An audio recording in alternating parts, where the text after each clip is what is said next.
Not hurting for this country and hurting for our leadership and hurting for those that have run for office. And Father, we know that we don't have to honor those who are in office. We don't have to honor those because they're just people just like us. But Lord Jesus, we come to you tonight burdened, and we are anxious to hear what these pastors have to tell us. And we're anxious to have our eyes open because we want to be the light of the world. And it's necessary more than ever that we stand up and we be bold. So Father, we pray for this meeting tonight. And we thank you for every person that's here, that's made a special effort to get here. And we praise your name for who you are. Amen. Let's pray that you guys pray for the leadership.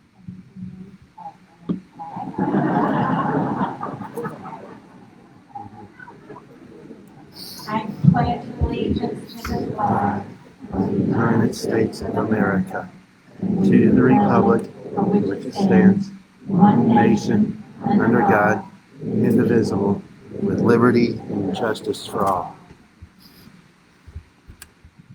Now the Texas flag, the greatest state of the USA. Honor the Texas flag. Pledge allegiance to the Texas, one state, of God, one and indivisible. And if you join me in singing our national anthem. Oh, say, can you see by the dawn's early light what so proudly we hailed at the twilight's last gleaming, whose bright stripes and bright stars through the perilous fight o'er the ramparts we watched were so gallantly streaming, and the rockets red glare, the bombs bursting in air, gave proofs to the night that our flag was still there. Oh, say does that star-spangled banner yet wave o'er the land of the free and the home of the brave?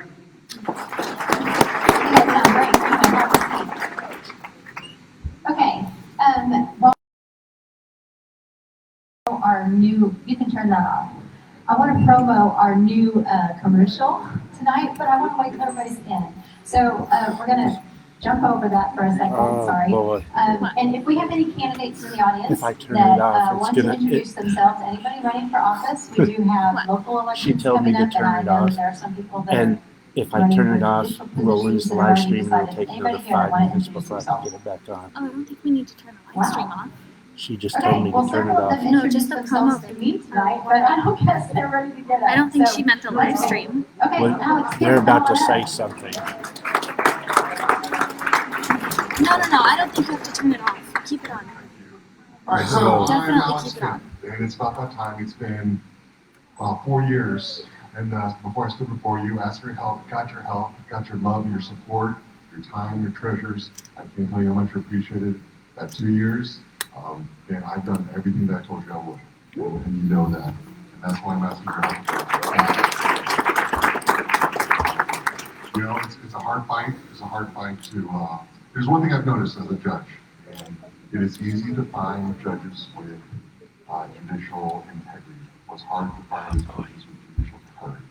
Right? Is to stand up and do the right thing, even though everyone stands up against you. And so I'm proud to say I've done that, taken my blows, taken my hits. And that's right, that's the price we all pay. We all go at a different level. But at the end of the day, don't give me any special credit. I'm just part of the team. And then, you know, when it's your turn to be up at bat, or you expect to hit a single or a bunt or hit a home run, that's all I am, is just part of the team. So I'm just so honored to be part of your team. Thank you, Julie.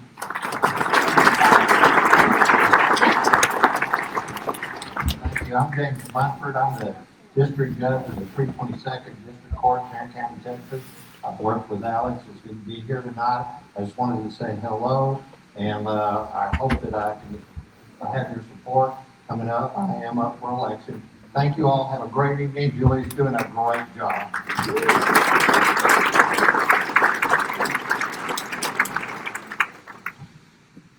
Good evening, my name is Randy Martin. I am going to be running for the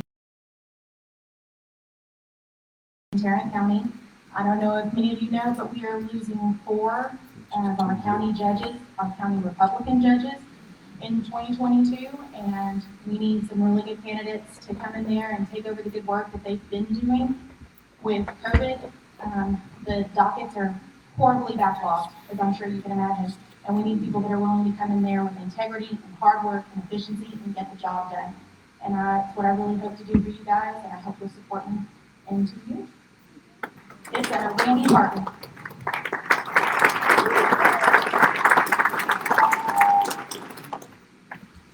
My name's Eric Starnes, no relation to Joel. I will be running for County Criminal Court number 7 here in Tarrant County. Cheryl Hardy is the judge in there right now. She's retiring. I've spent time in there as a prosecutor. I'm looking for judicial efficiency and a way to make our tax dollars work better.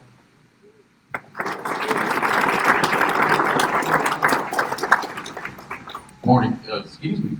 Good evening, everybody. My name's A.D. Porter. I know most of your faces. I've been privileged for the last year or so to be one of Alex Kim's associate judges. I'm going to be asking for your support in the coming months as I run for Criminal District Court number 4. Judge Thomas is retiring. It's a felony bench. You want somebody with experience who's been battle tested to step into that role. And that's certainly me. Board certified in criminal appellate law, and I appreciate your support. Thanks. Thank you, Julie.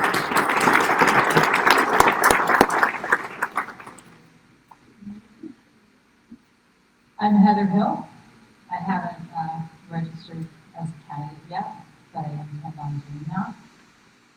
As far as I can see at the moment, I would have loved to have filled Jonathan Stickland's seat in Bedford. But apparently we got a good candidate in there. So there are some other representatives from the state who do not support our gun rights beyond I am a standing member of Undertaker, Texas. I'm one of the leaders that helps to have the laws passed through our state legislature.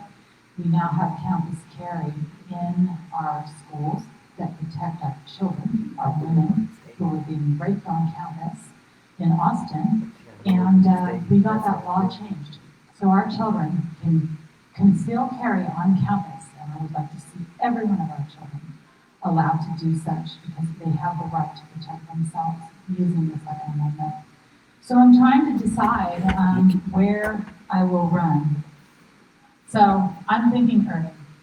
I think that case that's out in Irving needs to be removed, and so I think we'll just stop there.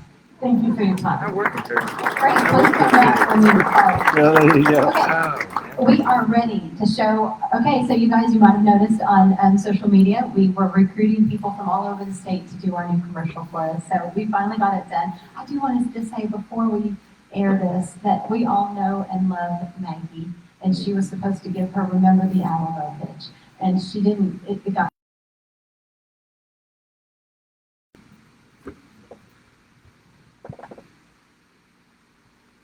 I'm Kathy from Ellis County. We're the Coldest Houston. I'm Pat, and I'm from Midland. I'm Sarah. I'm from McAllen, Texas. I'm Sean. I'm from Lubbock. I love the strength and history of Texas. You want to start that over, Yeah, we're working fine over here. please? Yeah, we're fine over here. From El Paso. It's fine. Well, we may not debut our commercials tonight. Should I give you a second, or should I move It on? works up here, but it's really nothing.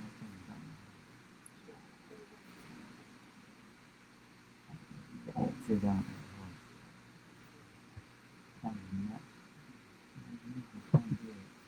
Should I move on? For now, yes. Okay, can you play our announcements? Our projector's a little bit frozen. Oh, the projector's frozen. You gotta love technology. Okay. Speaking of technology, did you guys see that we were kicked off of our commercial on radio? So, and of course, we've been shut down. We're not allowed to create events on Facebook. We're not allowed to advertise on Facebook. We are not allowed anymore to advertise on the radio. So they are, you guys know what's going on. I don't have to tell you. But what I do want to say is this room's packed. And so they can do what they want to do, but I don't think the people are going to be silent. So thanks for being here.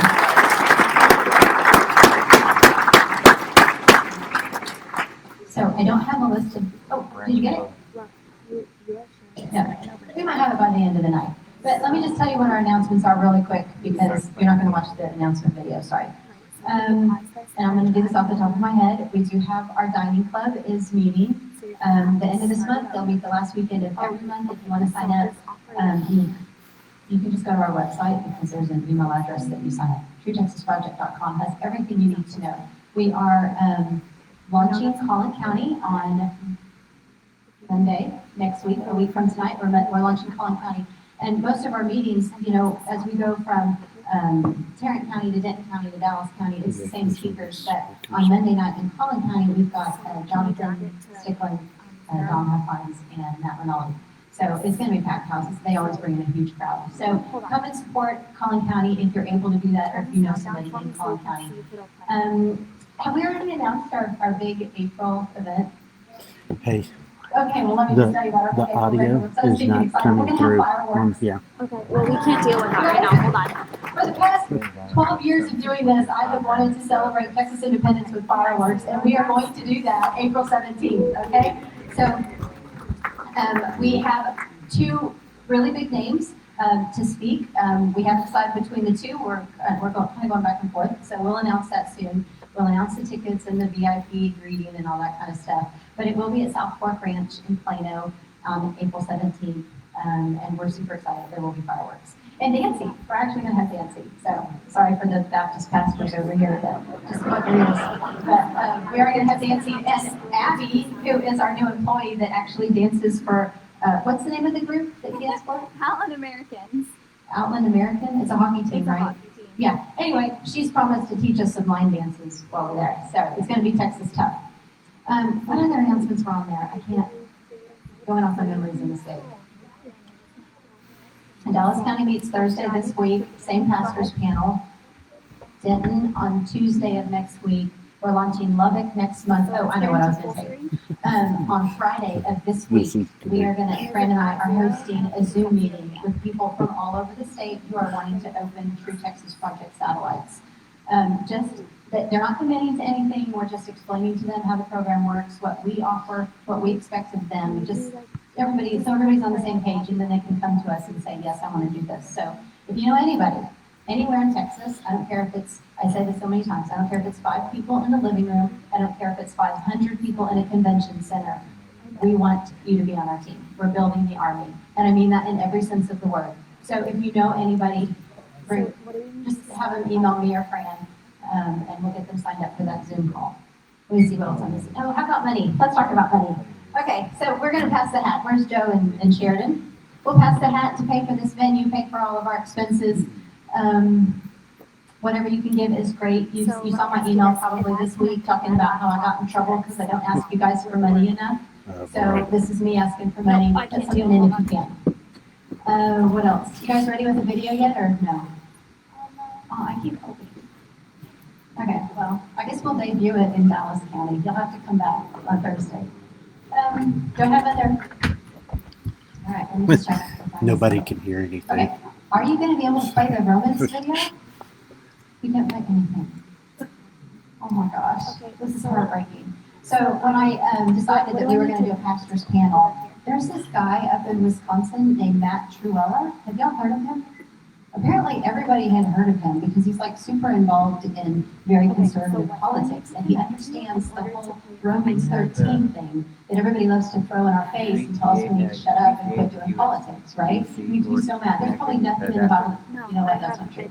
The whole Proverbs 31 woman thing just ticks me off. But the Romans 13 is right up there with it. So Anyway, he has can this hear great me video talking. he made just for us that we were going to show. And- Because he and won't they- fly. they He don't won't- hear he refuses anything to she's wear a saying. mask, and I don't blame him. So he wouldn't come to our meeting, but he made a video for us. And I guess we'll just send it to you via email. I'm sorry, guys. Technology just was not my friend. So we'll just jump right into our panel. Right? Okay, so we have three amazing pastors here tonight. I feel like I've been talking forever. I know I'm just going to keep talking tonight. But anyway, the first person I want to bring up here is Doug Page. Come on up. Doug is my pastor at First Baptist Grapevine. So is it Wherever we want to sit is great. Go ahead and grab the mic because we're going to let you talk here in just a second. But first, I just want to say that my goal, I strategically picked the pastors that would be here tonight. I chose Doug because I wanted you to guys, They I can wanted hear us us, to they meet can somebody hear that's us. local. And it's They an can't option hear for you. We Julie. would love to have you at our church. I don't know.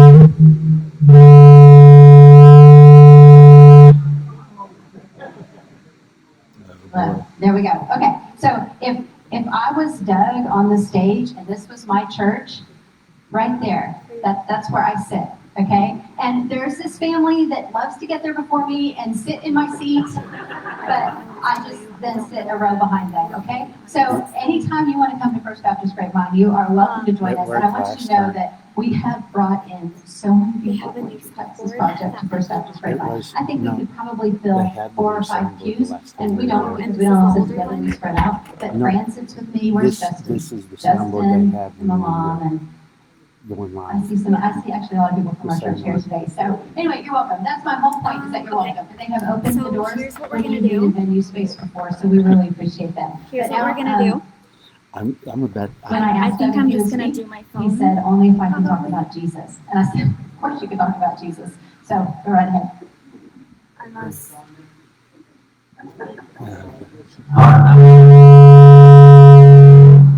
God, Jesus.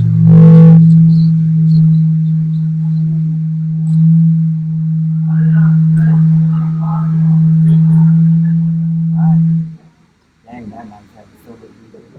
should we tell them to get a different mic? Yeah, people when I feel you, I don't know why that's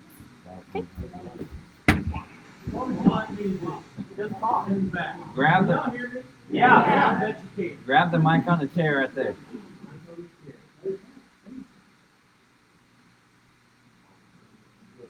That one right there. Not that one. That one up next to it.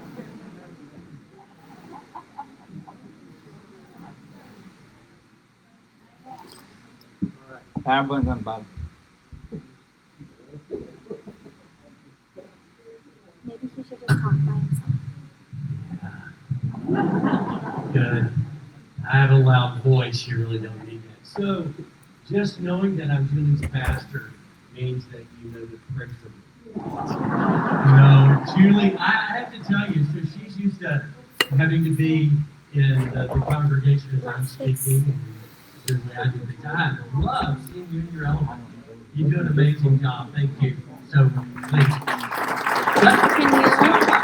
I'm not going to take long. When Julie asked me to come to represent a local pastor several months ago, I had no idea what would be going on in our country. I mean, it was already a mess because of things that were going on, but just what's happened in the last few weeks is just incredible for our country.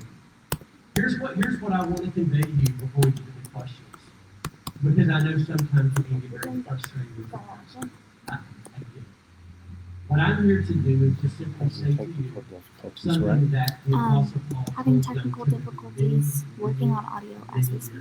Timothy was in a weird situation, and because of the turmoil of the government during that time, Timothy started backing away from young pastor. And Paul wrote a letter to him. This is the second time through. This is after there had already been trouble. Rome had already been on fire. Nero's mad at all the Christians. And he said, Timothy, God did not give you a spirit. Literally, the word is of being a coward. That's the word. He didn't call you a coward. He gave you the spirit of power, love, and of self-discipline. Here's what's interesting. Every one of those words are supernatural words. Power is dunamis, supernatural power. Love is agape love, which is God's supernatural love. And then discipline is actually a sound mind Is being this able to plugged make into an audio good out? decisions. You sure? Boy, don't we This is need the that very today. stream on our. So here's the great news about all that, and I feel at home. I'm in church. I am a Baptist, but I didn't move a lot, as you know. Here's all I want to say before we go through. I want to assure you, I know it can be frustrating. I hope that I'm able to convey some things from a local pastor standpoint. This has been crazy, crazy times, and managing what's going on in the local church has been difficult. However, God has not given us a spirit of being cowards, but power, love, and of making sound, good decisions. So I'm glad to be a part of that. And this is the last phrase I shared at my church a few years or a few weeks ago. And it's simply this: God, love, and discipline enables us to courageously demonstrate the gospel of Jesus Christ. That's what we want.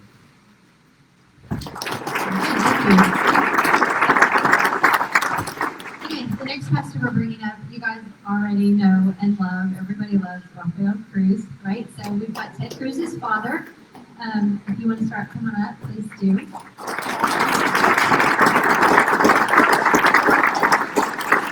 we know that Rafael is one of those pastors we don't really have to worry about asking, is it okay to talk about politics in church? So he juggles that all the time, and he's a pastor to the activists. So if you want to maybe tell a little bit about your story of coming from Cuba or what you see going on, whatever, just take a couple minutes. Just a couple minutes, I know you. Well, first of all, I need to say, Julie and Fran, congratulations. For your first meeting in Keller, and you have a full house, we need a hand. Texas is on the move, and it's on the move because you are unapologetic, standing for truth. And I salute you. I don't know if during the question and answer I will have time to address this, so I am going to, since I got the mic, I can talk about what I want to talk about. And I need to talk about myself.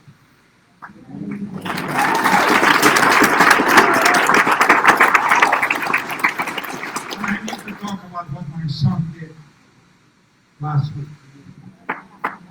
Because I have never seen so much vitriol, so much hatred pointed towards him. Dallas Morning News, Fort Worth Telegram, Houston Chronicle, all just calling him a traitor, telling him he needs to resign from the U.S. Senate. And I need to tell you, I had a long talk with Ted even before that meeting on January 6th. And when Ted told me what he was going to do, I said, Ted, that is a brilliant idea. And you need to understand what he was trying to do. We have challenges, big challenges in America. We all know all the challenges we had with this election. And so he was trying, and he started by saying, we are faced with two lousy paths in this place, neither of which is going to get anywhere. So I have found a third path, and I believe it was divinely inspired. And what he recommended was a non-partisan commission based on constitutional precedent from the presidential election of 1876. A constitutional commission, bipartisan, non,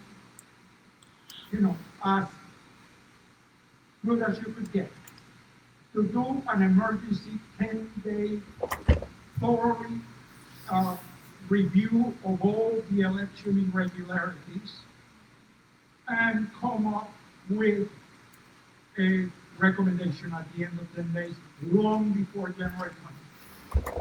And my question is this: if the Democrats keep screaming that there was no election fraud, all of the Democrats should have embraced this commission because it would have validated their claim. But yet 100% of them rejected it. Then, as a result of that, of his standing for election integrity and for trying to reduce the tension and bring people together and have the decision of that commission be accepted by everyone, perhaps was wishful thinking. But I am really so sad by people that are calling for his head. I just talked today with him. And he said, oh, peaceful, at peace. He spent a lot of time in prayer over the last week because he's been attacked on all fronts. So I want to ask each and every one of you to pray for him. He's a man of honor, he's a man of principle, and he's a man of God. Before he ever decided to run for president, he spent 6 months on his knees, seeking God's will. The day he announced, the whole family was with him. We spent a half a day in prayer at his pastor's office before he announced. He's a man of God, he's a man of principle, he's a man of prayer, and I want to ask each and every one of you to pray for him. He is under unprecedented attack. Thank you, Julia.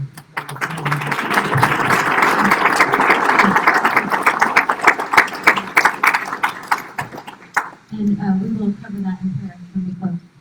For sure. Mary? Got it. Okay.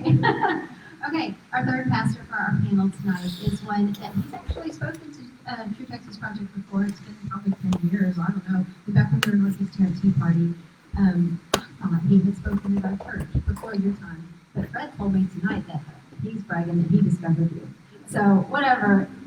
We're thrilled to have him back. He has a very unique story for churches, and I don't want to spill it because I want you to tell the story. So Rick Scarborough, we prepare language and things like that.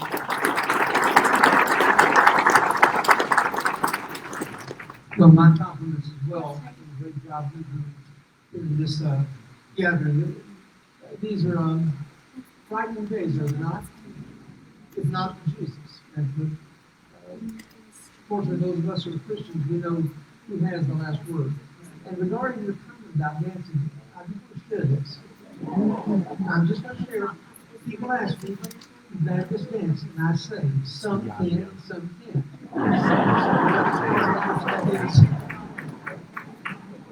I went to First Baptist Church in Paradise in 1990. I was right in the prime of ministry. I still had a pair at that point. I spent about 15 years in full-time evangelism, and so I hit the field preaching Jesus and giving invitations, and God just fell on the entire community. Over the first 18 months we were there, we baptized 500 new converts in the church. It was the best time. One day said, back in the church, Pastor, you know how people always compliment me when they meet in We're walking out saying all kinds of nice things about how the church was growing, how proud they were of what God was doing. But one lady said, preacher, you going to the high school assembly tomorrow?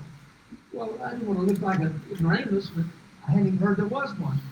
And when I investigated, I should have, because the kids had all come home with notes, and we had 2 kids in the high school in our family.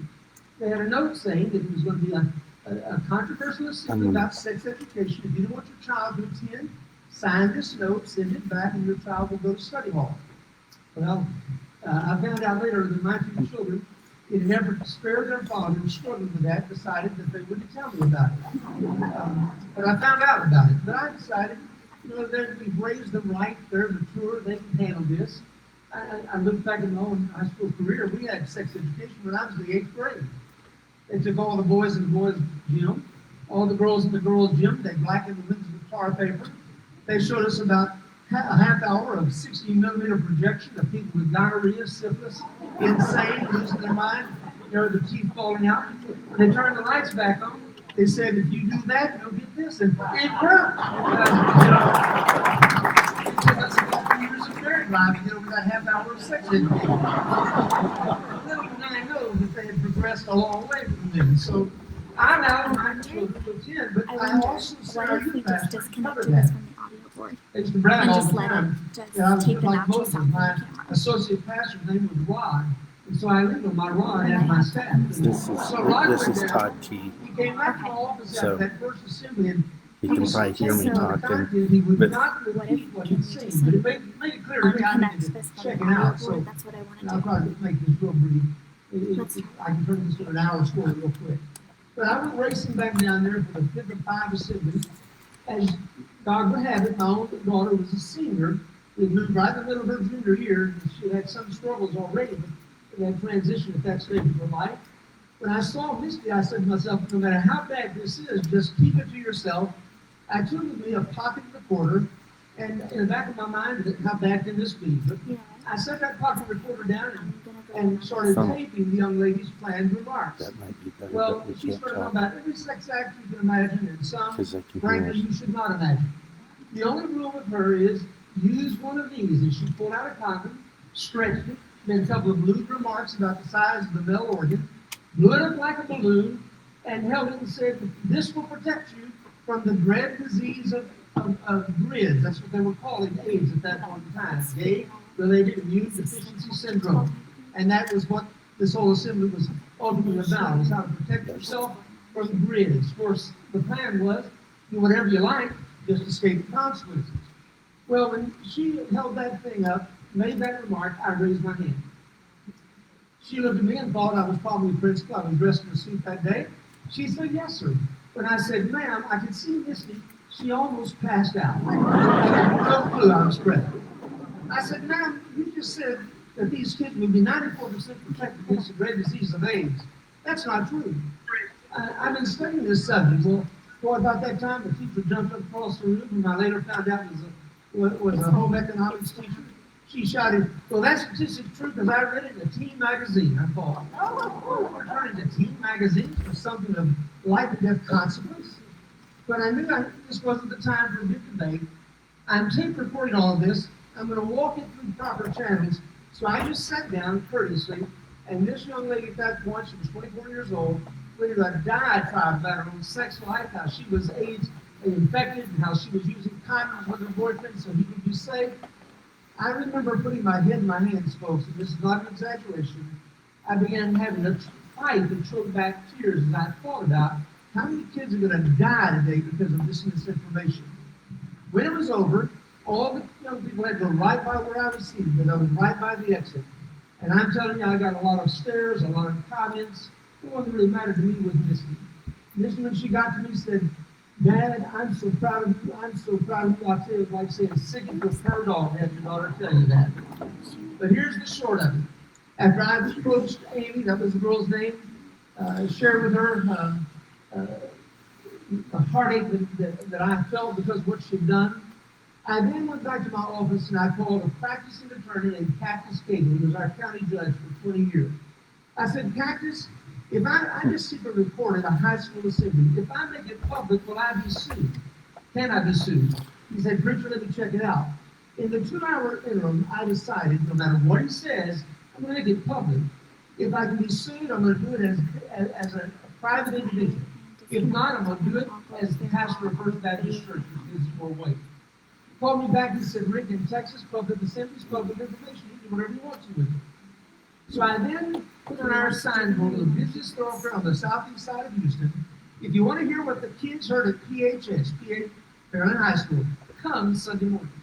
I'm going to tell you, this was probably the most effective to get out new people effort I ever put forward. This was a crazy idea to get people in church. And here's what happened.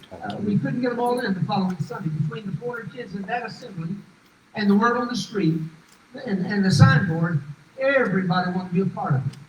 Along with a Chronicle reporter who showed up that morning. I stood at the pulpit after I looked at the crowd and I thought, this is a great chance to share Jesus, so I preached first. And I sat them all down and I began to read the 12-page single-spaced manuscript, 4-letter words and all, and she used them all. The longer I read this, the madder people in that church congregation got. I mean, I saw the good old boys that they were ready to burn the high school to the ground. I called them down and I said, I've already requested an opportunity to speak to the school board. That happens a week from tomorrow. In the meantime, we're just going to pray. I can tell you all about it. Much has been written about it. Dr. Raphael has even reported some of this in his own book. But here's what happened. We got a church mobilized. We started encouraging our people to run for public office. We were no longer going to be sitting on the sidelines just letting things happen. It wasn't long until we occupied 4 of the 7 school board positions as members of our church. We occupied 3 of the 5 city council positions out of our church. Christiane Amanpour and CNN showed up and followed me around for about 6 months and put out a documentary called God's Warriors, which partly featured what we were doing. But she closed it by saying, Rick Scarborough's gaze will be short-lived. Well, let me give you the final word on that. 3 of our members went on and served in the state legislature with distinction. One died in office, and there's a high school named after her. Another one still sits in that office.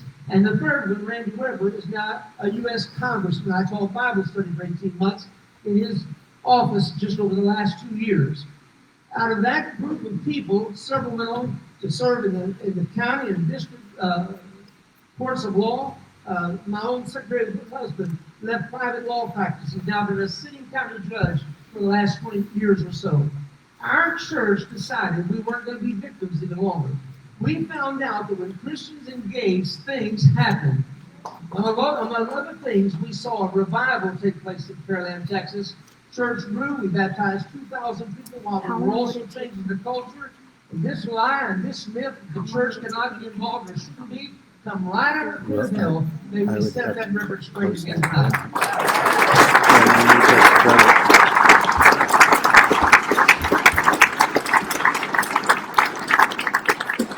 That's a pretty good panel, don't you think? Like, we could almost go home now, but we have questions that you guys submitted via Facebook, and you have some really good ones. So I'm going to ask each of you, what happens if we turn all these mics on? Do you have a mic?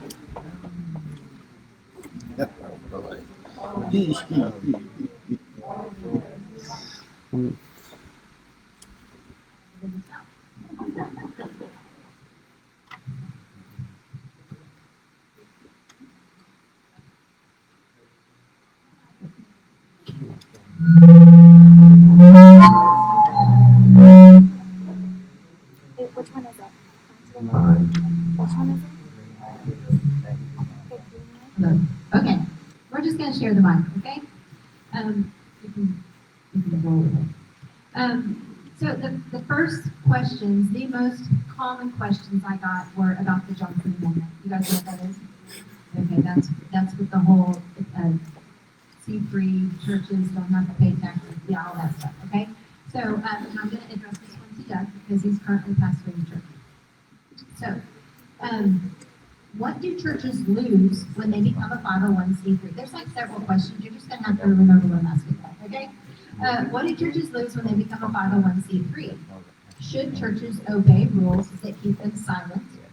Is it really the Johnson Amendment that stops churches from discussing politics, or is that just an excuse for something else, like not wanting to make large donors mad or a dislike of controversy? I can stop right there and you can answer on what that is a lot of questions. First of all, I would venture to say a lot of pastors don't even know. There are many that have not. You guys know? Yeah. All right. So the Johnson Amendment is basically that we cannot endorse a candidate on behalf of the church. We cannot say that. I could do it personally. I could do it as a citizen, but a pastor is unable to do that. I remember when we met, Julie actually was part of that in June of 2016. We were part of the group that was invited to hear then candidate Donald Trump in New York. And that was the first that Dr. Dave Dobson asked that question first. Of course, we know that has not been changed. Though we had, I guess, it was definitely 2017 or something to clarify. But basically, the fear is that a pastor will lose their tax status So if why don't they you put in the endorse a chat? candidate, and that's what it is. However, it's not been done, and we know that there are many that endorse candidates regularly, Please stand from by different parties. while we momentarily But I want to address the bottom line question of that. If a pastor is afraid to lose a donor for any reason, they're not worth their salt and pepper. That's it right there. So I have a lot of pastor friends. I don't know any of them that are afraid of that. Okay, and some of them may not have even known what the choice was at that time. And I had to learn that. Here's what I would say: a pastor has to manage a lot of different folks and attitudes within the church. There are a lot of different. Our church